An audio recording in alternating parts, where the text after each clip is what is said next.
సంఘ పెద్దలు విజయేంద్ర గారు అయ్యా వారి కుమార్తె దినమందు జరుపుకుంటున్న బర్త్డే సంఘ పెద్దలను అయ్యా ఈ వాయిద్యాల వాళ్ళు విశ్వాసం ప్రతి ఒక్కరిని పేరు పేరును మీరు జ్ఞాపకములు చేస్తారు.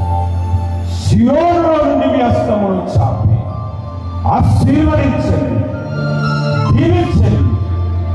మీ బలమైన అభిషేకం మా అందరి మీదకి వచ్చునుగా. నీ కృపా బాహుల్యము చేత మమ్ములను బలపరచు.